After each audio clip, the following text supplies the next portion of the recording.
Bonjour à toutes et à tous, bienvenue dans cette vidéo. Donc dans cette vidéo, je vais vous présenter donc les risques à long terme de la consommation d'alcool. Alors dans une précédente vidéo, je vous ai un peu montré euh, quels sont les risques immédiats de l'alcool. Donc ici sont les risques à long terme. Alors ce qu'il faut savoir, c'est que même sans être alcoolique, la consommation d'alcool a une influence sur le développement de nombreuses maladies qu'on va voir. Je vais vous expliquer un peu toutes les maladies qu'on peut avoir à long terme en consommant de l'alcool.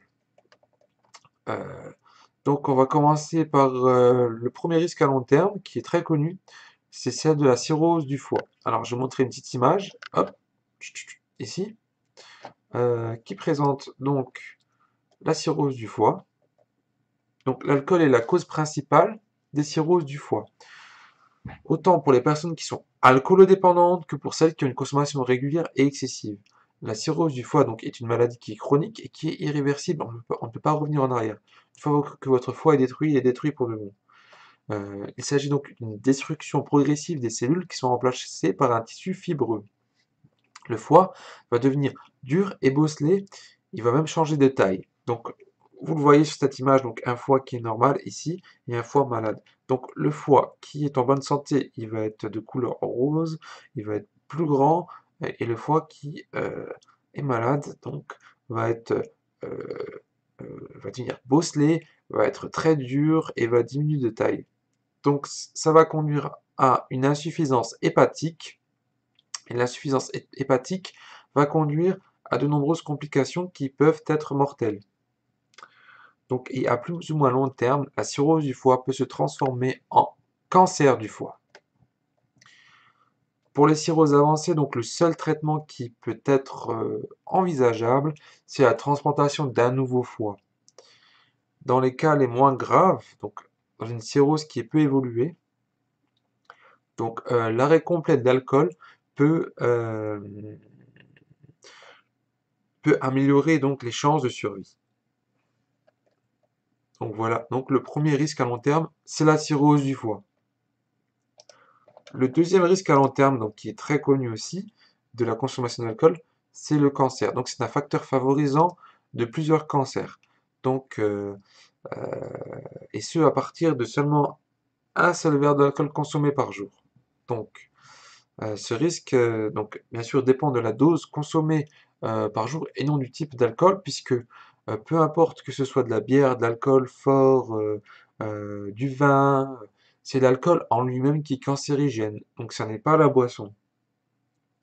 Ces cancers peuvent concerner toutes les zones du corps dans lesquelles ils circulent, donc ça va de la bouche à la gorge, donc larynx, pharynx, oesophage, donc le foie qu'on a vu avant, le côlon et le rectum.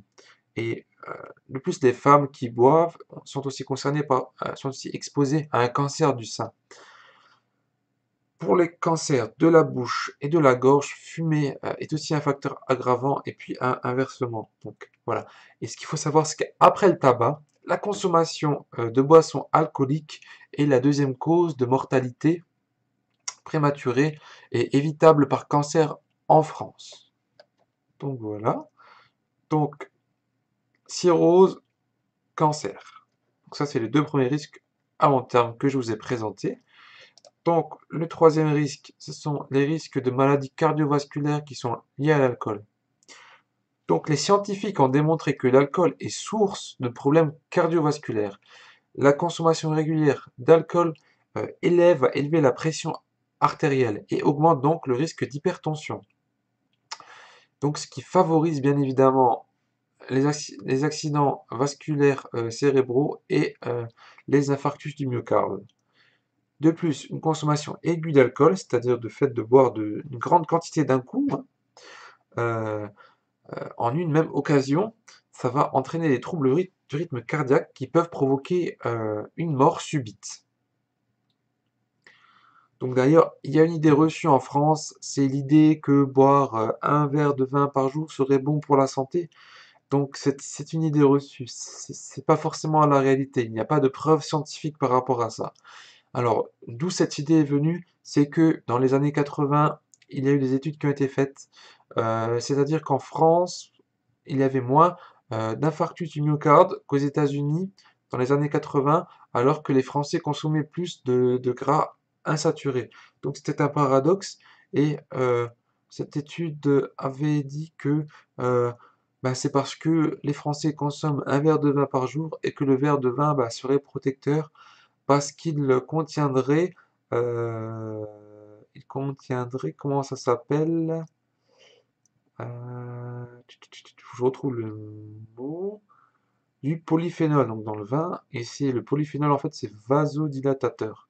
Donc ça va, parce que voilà, je vais vous montrer un peu euh, comment fonctionne par exemple l'AVC. Donc l'AVC, c'est en fait un caillot de sang qui va bloquer un vaisseau sanguin, et en bloquant ce vaisseau sanguin, euh, le sang ne va plus circuler dans une partie du cerveau, et du coup, la partie du cerveau là ne va plus être irriguée en sang, il va peut tout simplement mourir. Voilà. Et donc, l'idée c'était, lorsqu'on consomme du vin, du polyphénol, qui est vasodilatateur, il y a moins de chances que les choses comme ça arrivent, c'est-à-dire que les caillots de sang, comme vous voyez ici, hop, arrivent. Donc c'est un peu l'idée qui a été mise en place hein, dans les années 80. C'est une idée reçue, il faut pacifier. Alors ensuite, on va parler des conséquences sur le cerveau. Donc à long terme, une consommation excessive, régulière d'alcool peut être responsable de troubles de l'attention, de la concentration, de la mémoire et des capacités d'abstraction et des fonctions exécutives. Donc, ce qui est très connu, c'est le syndrome de Korsakoff. Alors, le syndrome de Korsakoff, c'est une complication qui est encore plus grave que l'intoxication alcoolique chronique, parce que c'est une maladie du cerveau qui va se caractériser par une altération qui va être très importante et qui va être irréversible de la mémoire. Il va y avoir une tendance à la fabulation pour compenser les pertes de mémoire, des troubles de l'humeur, etc. Les effets toxiques sur le cerveau peuvent être mis en évidence par une imagerie médicale, donc par exemple IRM, qui va montrer donc une diminution de la matière grise chez les personnes qui sont alcoolodépendantes. Plus la consommation d'alcool en plus a commencé jeune, plus la diminution de la matière grise sera importante. Voilà. Donc il faut savoir qu'il y a des retentissements qui peuvent être très importants sur le cerveau, et ce très rapidement, puisque des personnes voilà, vont se retrouver en maison de retraite à déjà 50, je l'ai vu, hein, donc à 58 ans, en maison de retraite. Pourquoi? Parce que c'est une personne qui était alcoolique et qui va souffrir du syndrome de Korsakoff et qui donc va avoir des pertes de mémoire et qui ne pourra plus vivre seul. Donc déjà, il y a des personnes qui souffrent de cette maladie et qui à 57, 58 ans vont se retrouver en maison de retraite. Donc, le dernier risque à long terme que je vais évoquer ici, ça va être un risque sur la santé mentale. Donc, une consommation excessive d'alcool peut être associée à des troubles psychiques, anxiété, dépression notamment. Alors, bien sûr, là, il est quand même plus difficile de savoir si ces derniers sont-ils la cause ou la conséquence de l'alcoolisation. Une consommation d'alcool peut déclencher une dépression et inversement, une personne qui est déprimée peut chercher dans l'alcool un moyen de lutter contre cela et développer ainsi une consommation excessive. Cependant, ce qu'il faut savoir, c'est que même si la consommation d'alcool semble sur le moment apporter un mieux-être, elle ne solutionne en aucun cas les difficultés de la personne et va même à l'inverse accroître sa dépression et son anxiété. De plus, même si l'alcool aide euh, à s'endormir, il nuit à la qualité du sommeil et peut provoquer des insomnies. Voilà. Donc, j'ai un peu évoqué avec vous les risques à long terme. Donc, cirrhose du foie, cancer, maladie cardiovasculaire accrue, conséquences sur le cerveau. et risque de troubles psychiques en 5e risque. Voilà. Donc, si vous avez des questions, vous pouvez les poser, j'y répondrai, hein, donc voilà.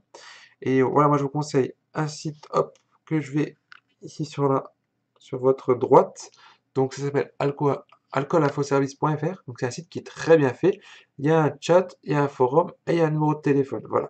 Si vous avez des questions, je pense qu'il ne faut pas hésiter à appeler et vous aurez la réponse à vos questions. Voilà, en tout cas, pour moi, c'était un plaisir de partager ce moment avec vous et j'espère vous revoir très bientôt dans d'autres vidéos. Donc à très bientôt.